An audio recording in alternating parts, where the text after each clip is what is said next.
If you're someone who's constantly distracted and you find yourself straying away from your goals, if you're genuinely confused about what you're doing in life, and if you find yourself in a loop between wanting something, getting it, enjoying it for a day or two, and then going back to wanting something else, then this video is perfect for you and it's gonna benefit you a lot. Let's learn about minimalism. Minimalism doesn't mean letting go of everything materialistic and living off of the bare necessities of life. That's a common misconception that we all have about minimalism. The true meaning of minimalism is to intentionally cut down the things that are unnecessary in our life so that we can focus on what's truly valuable to us. It means to just simplify your life by removing the things that are not needed. Minimalism helps in reducing stress levels. Minimalism improves the clarity of thought. You are going to be so focused after learning how to be minimalistic. A sense of peace is going to overflow in your life, and you are going to have a better experience in life overall. And you are going to have so much time for things that are truly valuable in life. This is what minimalism is going to do to you. Here are 8 ways you can practice minimalism. Step number 1, identify your goals and values. Make a list of all the goals that you want to achieve in your life. Once you define your goals, you are going to know what's important to you. And make sure that these goals aren't made in order to derive something material. Rather, make these goals something personal, something that you're emotionally connected to. Also, you need to understand what you truly value. Do you value money? Or do you value relationships?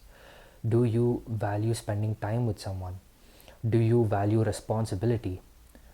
Take some time, sit down with yourself and understand what you truly value and make a list of that as well. Now, why I'm saying this is because when you have identified what your goals are, what you truly value in life, you now know what is truly important to you. You know what is necessary for you to have a happy life. And that is going to help you cut down what is unnecessary. Step number 2, declutter your environment. This is the best way where you can feel the power of being minimalistic instantly. When you have a clean and organized space, you are going to be much more calmer, and a sense of control over your environment is going to make you work much better. Start off by removing the things that you don't really need and keep the things that add value to your life. This is what a minimalist does. Having too many possessions is just a burden, and a minimalist avoids having too many possessions. He keeps the things that are truly necessary so that he can focus on what's necessary. Step number 3, learn to say no. It's important to know what is not necessary so that we can focus on what's necessary. Since you've made a list of all the things that are important to you, it would be easy for you to identify all the things that are not on that list. And it would be the best practice for you to avoid the things that are not on that list. You are going to be in many situations in life where you have to choose between doing something that strays you away from the path of your goals or something that aligns with your goals. And you need to do everything to avoid the things that stray you away from your path. So learn to say no. This is not going to be easy. There are going to be a lot of times where you fail, and that's okay. You just need to pick yourself up and learn from that lesson. Once you learn to say no, you will be so focused on doing what you are meant to do, and your work is going to be much easier. Step number 4, you need to practice digital minimalism. Since most of our time is spent on a digital device, it can become easy to get distracted. The first thing you need to do is delete all the apps that have no utility to you, that don't bring any value to your life. Second, you need to put a time constraint on all the apps that you find very distracting. There are hundreds of apps that are distracting you from your goal, and there are hundreds of apps that are also going to help you put a time constraint on those apps that are distracting you. Use Instagram for just an hour, and after you use it for an hour, that app is going to lock Instagram and you can't use it for the rest of the day. You need to do this because these apps are completely distracting you from your goal. You need to practice minimalism where it's most important, where you spend most of your day, which is on your device. Step number 5, you need to practice gratitude. Be thankful for everything that you already have. A really beautiful quality of a minimalist is contentment. A minimalist makes most of what he already has instead of yearning for what he doesn't have. You need to make sure that you're thankful first for the things that you already are in possession of. When you practice gratitude, this will open the doors of contentment. You will be happy for the things that you already have, and you will stop desiring the things that are not yours. You will stop being in that constant loop of wanting and getting and wanting and getting. Step number 6, financial minimalism.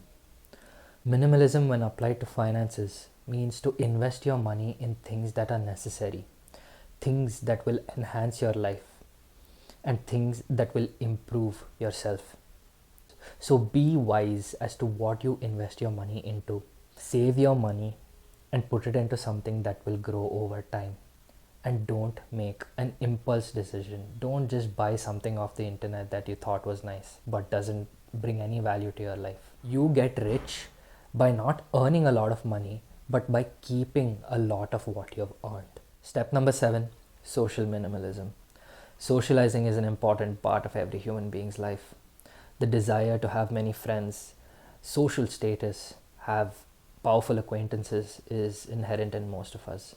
But socializing takes away a lot of time and energy, and a minimalist understands this very well. A minimalist chooses quality of companionship over quantity of companions. They are very picky with who they allow into their circle because they know that their time and energy is limited, and they choose to put this time and energy into the people that truly bring value to their life. Someone who has similar values as them, someone who works in similar places, someone who shares similar qualities. It's better to have people who bring us good vibes, people who have the same energy as us, instead of having hundreds of friends who just drain out your time and energy. Step number 8, enjoy the small things in life. A minimalist isn't really enticed by the big pleasures, the big possessions. They enjoy the small things in life, things that are easy to come by, things that most likely you are in possession of too. Take a stroll in the park, cook the food that you like, spend time with a loved one, read a good book, or pick up a new hobby. Find enjoyment, find happiness in the daily things that you can do.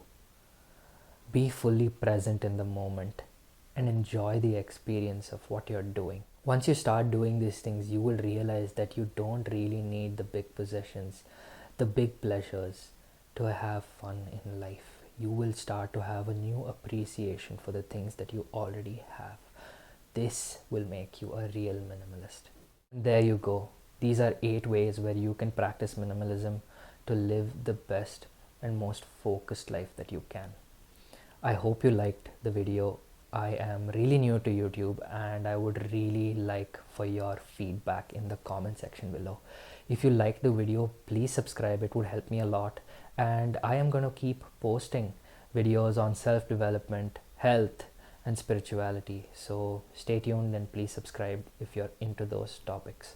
Thank you so much, and I will see you in the next one.